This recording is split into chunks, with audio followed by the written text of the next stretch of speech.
berätta vad som pågår? Nej, jag vet inte.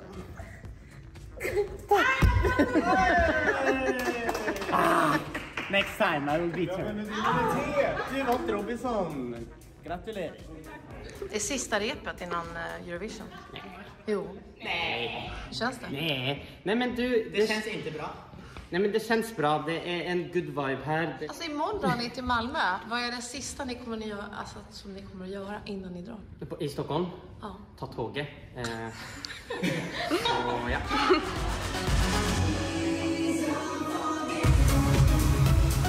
Hur är det att äntligen ha fått repa med sina dans?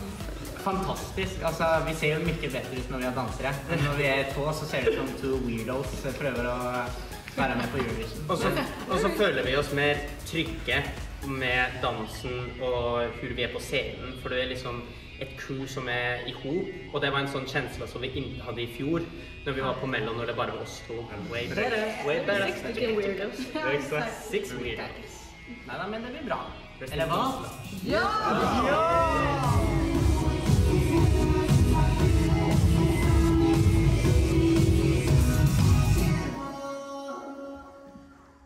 Jeg bomma litt på slutten der. Du vet når det er sånn slow motion?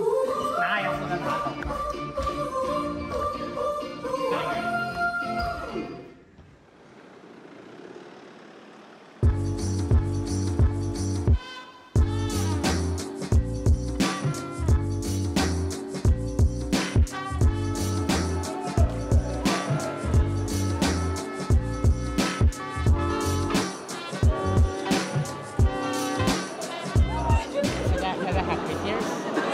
Att mötas av ett gäng gråtande fans, hur är det egentligen? Vi har jo vært artister i 12 år, så vi har jo sett det veldig mye ganger, men hver gang så er det jo veldig mye sykt. Altså, det er jo gledestårer, så det betyr jo veldig mye for oss at de er så glad at de gråter for å se oss. Så det er fint. We back. Guess who's back? Back again. Eller, vi har jo ikke vært i Eurovision før da. Nei, men liksom, vi har vært i Malmö før da. Vi har vært i Malmö. Ja, vi har vært i Malmö.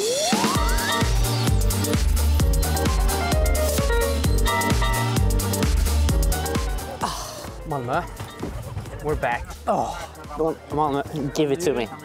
Nå er det Eurovision. Det er det faktisk. Det er det. Det er litt sånn unreal. Det er det. Hele Sverige liksom supporter oss. Vi var på toget også. Liksom, de vinker når vi, hele toget vinker når vi liksom går av, eller så sier de gratulerer eller lykke til. Altså, det er jo den beste kjenslen man kan få. Og Sverige gir oss den kjenslen akkurat nå. Og det er fantastisk rett Nå for spiller Eurovision. de Unforgettable her utenfor. Yes! Let's go! Okay, let's go! Og du må nyte det her, ikke stress. Jeg vet at vi har litt dårlig tid, men bare nyt det her. Ja, nyte. Ja. Kan ni göra det? Ja, men jeg føler jeg gjør det. Men og så har vi en stressende far da, som stresser med alt. Han er sånn, vi måste være på flyplassen 2 dager før. 2 dager før. Boys, nå måste de komme. Kampen er i dag. Men hvor mange ganger er vi for sene? Aldri. Aldri. Nei. Han sier at vi skal møte i lobbyen 15.05, og så komme igjen ned 15.06. Martinus, du 1 minutt over tiden. Sa ja at du skulle være her 15.06. Nei. Andre artister kommer sånn 45 minutter siden. Først og fremst skal vi inn på det hotellet som vi har sånn skikkelig security på nå. Der vi liksom skal bo for alltid. Resten av livet vårt.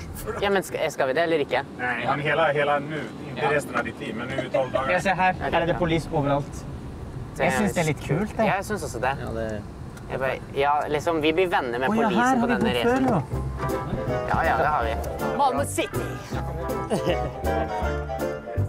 Kan jeg ikke ta min bagasje hvis vi skal gå opp på rommet? Nei, vi skal ikke på rommet. Hvor skal vi legge bagasjen? Vi skal bare levne den i lobbyen. Jeg hørte at vi skulle opp. Min bagasje har 3 hjul. Det er sånn det er å være med i Eurovision. God damn! Fanget av en stormvind, fast på det.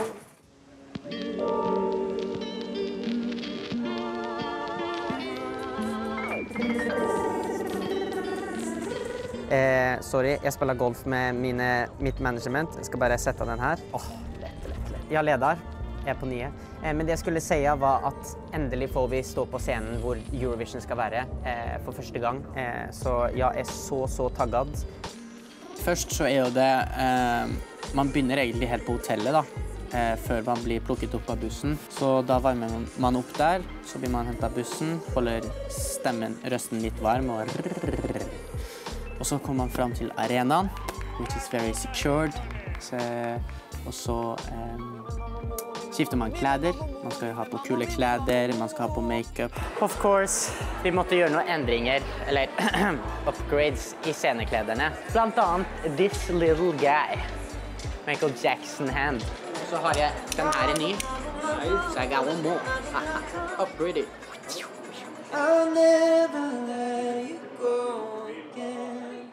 Og så må man jo ha inners, veldig viktig. Og mens man gjør alt det her, så varmer man jo også opp. Men man har jo litt dårlig tid, så det er derfor man har gjort det på hotellet. Så man har gjort det grunnleggende. Ja, og så står man i kø for å komme seg inn på selve The Arena. Ska vi köra bara den här en gång? Och så påminner jag om dubbel. Nu ska vi hitta stringensen i numret. Vi ska hitta mycket mer svärta än vad jag tror att de har åstadkommit. Vi ska hitta att deras röda keylight, och keylight betyder det som lyser upp artistens ansikte. Det röda keylightet ska vara rött. Ingen annan färg, det ska vara rött. Och sen så ska vi hitta en perfekt placering. När vi går till det stora rummet så ska vi hitta en perfekt placering på artisterna och dansarna. Det är dagens utmaning. Okay, just recording something. 3, 2, 1. Yeah, we're going to perform for the first time on this super big stage for Eurovision, and we're like two little boys excited for Christmas, and yeah, it's gonna be so amazing. Yeah, we're excited to see you on stage. Yes, let's go. These guys are the best so far. Don't tell anyone I said that. But the most professional so far. Yeah, and I promise they didn't pay me to say that. I promise. Yeah, well, Ta åt er! the show is... Huh? Ta åt er! Alltså, Vad betyder ta åt er? Altså, ta det imot. Oh yeah, Ja, ta det yeah, emot. it means a lot for us. He's our best friend, and Has a yeah. very cool tattoo. Yeah. Oh, there he got the card. Oh, don't film that. Just paid in to say that, so I'm in. I'm moving to Sweden. hur är det att bli bedömd när allt läggs ut offentligt hela tiden? Ja, men jeg tipper at det er bra at vi har gjort det her i 12 år, for vi er experienced, og vi skulle til å si vi er vant med å få hatkommentarer, fordi at det får alle sammen i Eurovision, uansett om du gjør det bra eller ikke. Men da er det veldig viktig da, at vi har gjort det her i 12 år, så vi fokuserer alltid på oss selv, og fokuserer hva vi kan gjøre bedre, og hva vi kjenner om performancen vår. I just know that they hear us very well in these microphones. Because we've been I don't want to be analyzing roasted. The comments. Yeah, We've been analyzing everything. I thought Eurovision was a place where you could like be friends and stuff, but in the comments on your Instagram, wow. Det har vært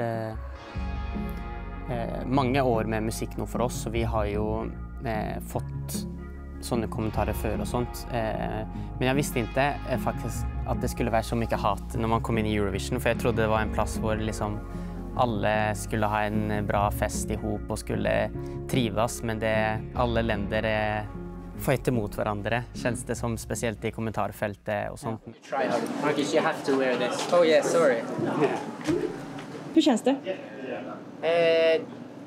Liksom bara hur det känns. Ja? Bra. Ja. Nej, men hur det känns, det är kanske det frågan. Nej, men alltså det är lite mer nerver nu. Nerver? Ja, nerver. Det är lite, ser du, jag kan inte prata en gång. Så det är lite mer nerver nu, känner det lite i magen. Seriöst, du gör det? Ja, fordi at det er first rehearsal, og som regel går ikke det alltid så bra, og så blir det postet på TikTok, for det har jeg sett allerede har blitt. Og så blir folk sånn, oh, it wasn't that good that we thought, oh my god, they can't sing. Men Marcus, haters always gonna hate. Och jag vill bara säga att det har gått bra på varje gång vi har gjort dansen, gjort sangen och allt. Alltså varje gång. Så hvorfor skal det feiles nå? True. Det är true.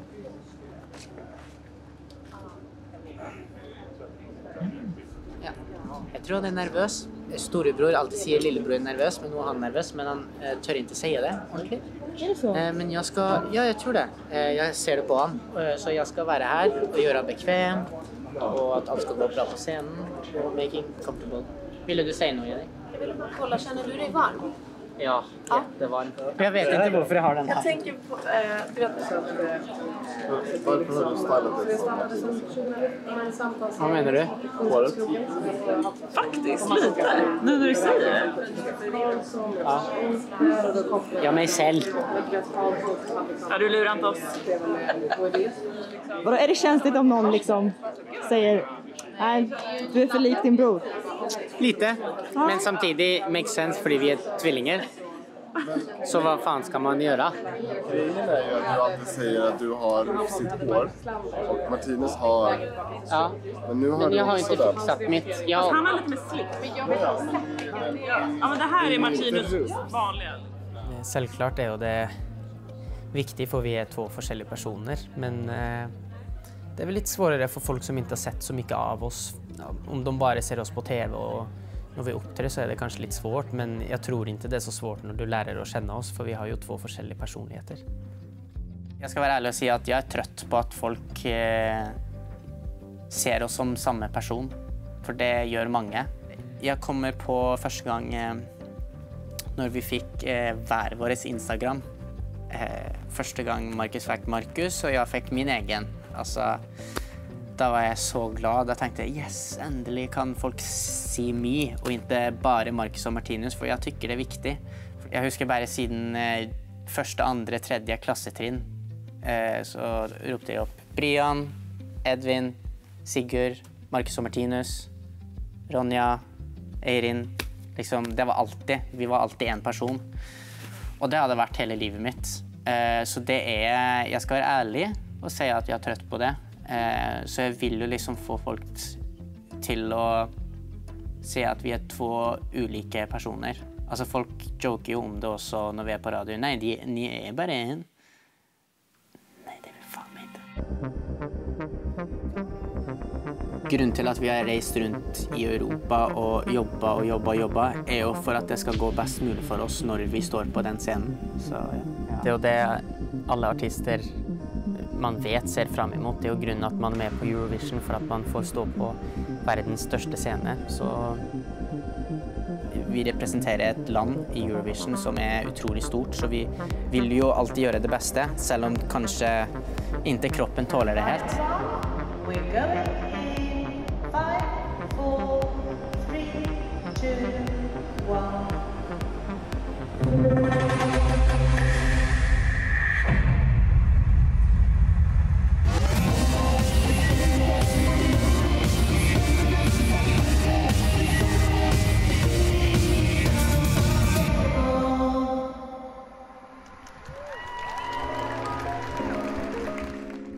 Hur var det? Det var gigantisk. Alltså den scenen är så mycket större än det man har sett på bilder och sånt, så det var jättekult.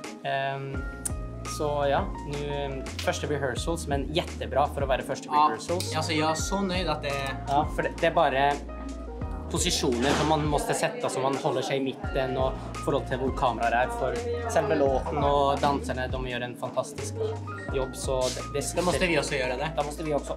Ja, vad dåligt publikum. Jag bara make some noise, Malmö. Jag så kan ni bara skratta.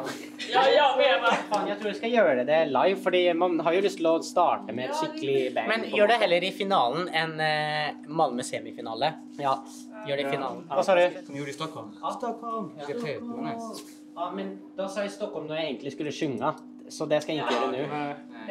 Well. Du vet när vi går i cirkel så är jag bara Stockholm! Jag bara, you better know. People, det här var vår första rehearsal day och det gick jättebra. Det var jätteroligt och det ser mäktigt och så kult ut. Nu har det varit en lång dag, så nu ska vi gå och käka lite och vila. Så är det en ny dag imorgon. Det tällas ner, det är inte länge igen. So let's go. Stay tuned, you Nej. Ja, men du kan pipa där och så ser det kult ut. Okej. Okay. Vi tar en till. Din idiot, Martin. Okay.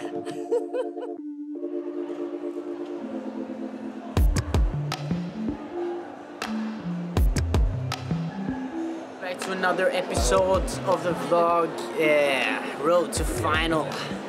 Och nu sminkar jag mig. Ja, inte riktigt. Jag sminkar av Lorens søster.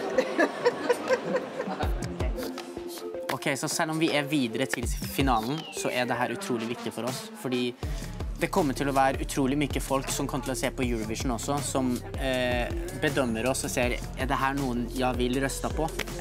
Så det er fortsatt en utrolig viktig performance å gjøre det bra på. Så vi kjenner oss redo, vi har gjort det mye ganger, og... Er du redo, Markus? Jeg er veldig redo. Det känns jättebra. Nu är det snart dags, så nu är det sista lilla biten. Men nu först ska jag ska bara ta lite vatten. Ja, det går bra. Yeah.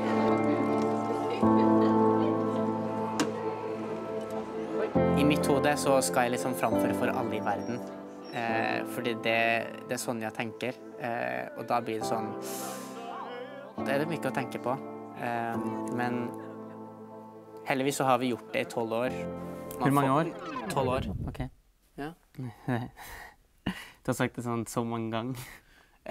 Og selvsagt mye tanker og mye jobb og sånt, så det er liksom å holde ut. Men da igjen, da er jeg veldig lucky som har Markus ved siden av meg, så vi kan skøye litt og ha det rolig sammen og ikke ta det så seriøst, selv om man burde det. Og så den der dans også.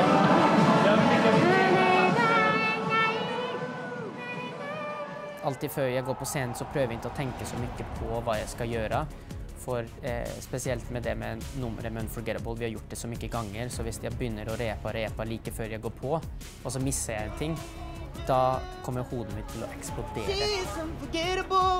Men det er viktig å ta a deep breath før jeg gjør nummeret, bare for å slippe alt av tanker. Nu kör vi! Okej, Sverige, let's go!